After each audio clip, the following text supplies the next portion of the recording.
So next on the Emerge Asia stage was a presentation that began with a monologue from none other than Morgan Freeman. Unfortunately, he wasn't here. He patched in on an audio file. But the man behind that very interesting presentation technique and device was Mr. Ian Chapman Banks from a company called Scream.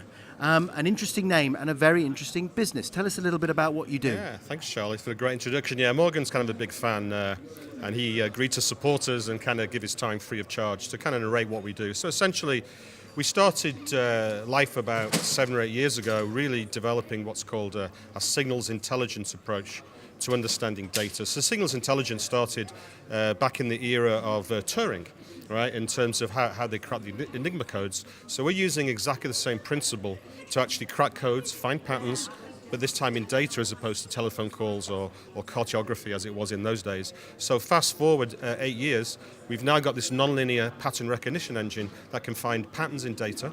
So what we've essentially done is we've built a cloud-hosted solution, and we're behaviorally mapping whole countries. So our data source is essentially search, some other kinds of social, such as Twitter, sometimes Facebook, but people don't do a lot of interesting things on Facebook. And also we take GPS or location-based data. So we take the online world and we take the offline world, and we can predict with alarming accuracy whether somebody will turn left into KFC, or whether somebody will turn right into McDonald's, right into Burberry, straight ahead onto Dior, or whether they're going to buy a BMW car. I mean, you think about cookies and web analytics, Ferrari's the most visited website in the world, but they actually sell about 150 globally, 17 in Singapore where we are today. So actually looking at web history doesn't actually give an indication of predictive behavior. So we can actually, using a signals intelligence approach, predict the path to purchase, when people will purchase, how they purchase, yep, and the likes, interests, and activities. And this was originally a government technology, was it not, that is being brought into the public sphere? No, absolutely. 8 years ago, social data didn't exist. Unstructured data didn't exist 8 years ago. So we actually designed this for the intelligence communities, where we can help them take the signals intelligence approach to actually finding information out in data.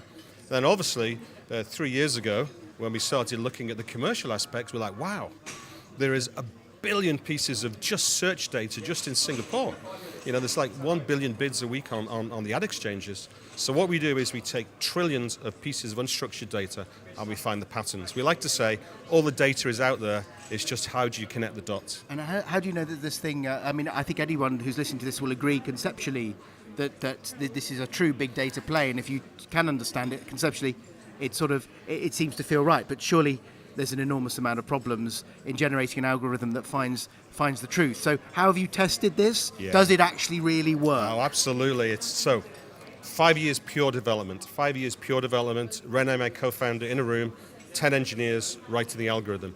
3 years of pure testing with brands, where we went to the agencies such as Ogilvy and BBDO and VML, and the brands such as Visa Card in the Middle East and Africa, Chevrolet, we did work in Thailand and also Middle East, and we actually tested every single one of our links with about 50 brands.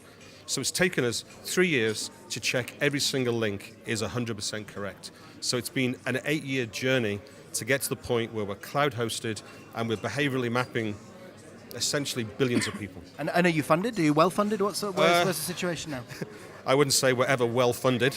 At the end of every month, we've got to think very carefully whether we can actually turn the lights on next month. But we're private.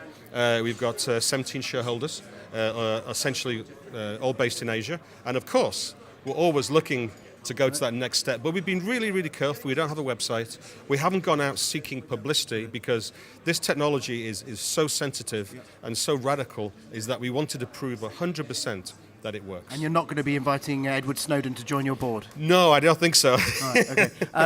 Thank you very much. That was Scream. Very interesting. And on to the next. Thank you.